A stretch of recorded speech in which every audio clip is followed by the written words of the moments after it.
Wala ka na pong ibang maririnig dyan, nahihilo. Lagi po siya natutumba talaga noon. Yung mga puti-puti po niya sa tuhod, sa pagkadapa po niya pag nahihilo siya.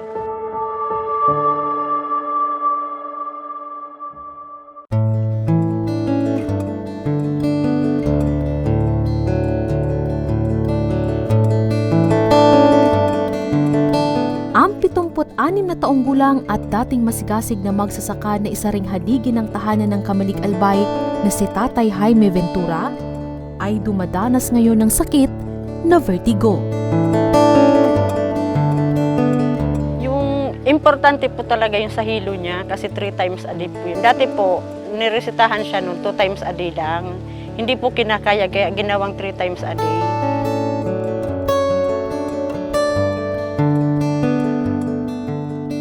Maghapon kung magpahinga si Tatay Jaime sa kanyang nag-iisang lumang upuan.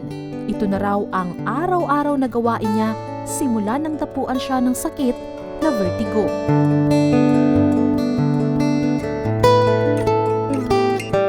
Dala ng katandaan, mahina na rin ang pandinig ni Tatay Jaime. Byudo at may kanya-kanyang buhay na rin ang kanyang 6 na anak.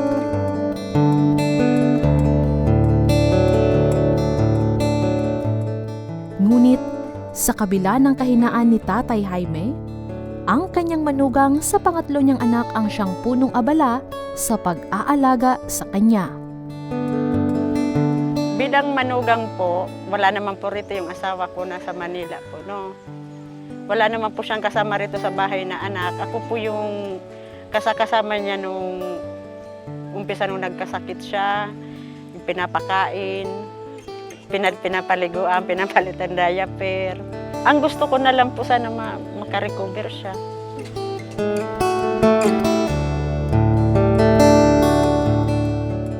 Dahil sa hinaing Elizabeth para sa kanyang biyanan, hindi na nag-atubili pa ang ating programa para tugunan ang pangangailangan ni Tatay Jaime.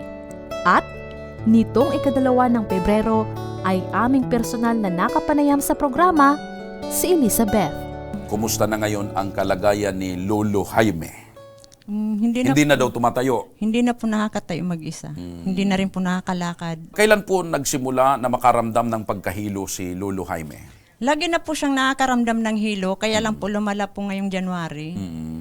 Pero ngayong January, doon na hindi na talaga siya Nandun na makatayo. po yung may time na yung natutumba po siya. Nakapagpatingin na ba sa doktor itong si Lolo? Opo, nakapalaboratory na po kami, okay naman po lahat. Anong sabi po nung doktor? Ano daw po, vertigo. Vertigo.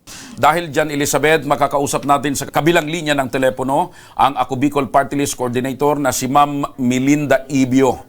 Yes, magandang hapon po. Opo, itong problema ni Lolo Jaime, ano po bang maaring maibigay na tulong ng Ako Bicol Party List para sa kanyang gamutan? Opo. So, sa Lunes po, atin po siyang idudulog sa DSWD. Ang Ako Bicol Party List po ay tutulungan siya sa kanyang paghingi ng tulong sa DSWD. I-assist po natin siya hanggang sa po ay mapagbigyan ng tulong pambili ng kanyang kailangan sa gamot. Opo. At yung hubang mga pagpapacheck up, halimbawa at pagpapatingin sa doktor dyan sa BRTTH ay sasagutin na rin po ng Ako Bicol, Ma'am Melinda? Maaari po. Yes po.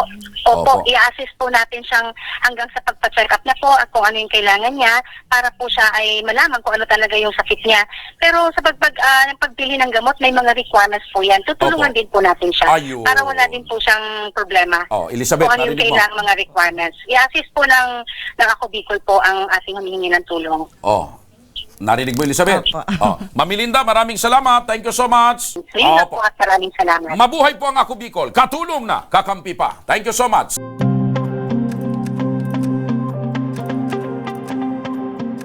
Makalipas lamang ang 2 linggo, ay naibili na ng gamot si Tatay Jaime para sa kanyang sakit na vertigo. Nung nakakuha po kami ng tulong sa Ako Bicol, nakabili po kami noon. Ito po yung iniinom na gamot ni Pa. Ito yung nakatulong sa kanya para makarecover at lumakas. Hindi na rin daw naging mahirap para kay Elizabeth na alagaan si Tatay Jaime dahil itinuring na rin niya daw itong parang mga magulang niya. Yung wala pa po yan na apo niya, ako po talaga ang nag-aano sa kanya, tapos yung anak ko pong panganay. Pag wala yung anak kong panganay, ako naiiwan dito. Wala naman siyang ibang sinasabi sa akin, salamat, pasensya na sa yung dapat daw na ginagawa nila, ako ang gumagawa.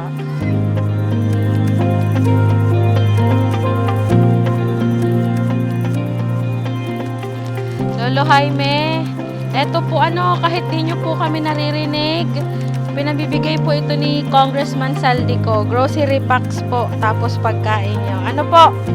Sige, ito po, Lolo, Ayan. Grocery po para sa inyo, ha? Isa sa mga malalapit sa puso ni Congressman Saldico ang mga sektor ng senior citizens. Kaya naman, ang programang Ako Bicol Tabang Ora mismo ay hindi magsasawa na matugunan ang kanilang mga pangangailangan. Aika Ferry, Ako Bicol Tabang Ora mismo.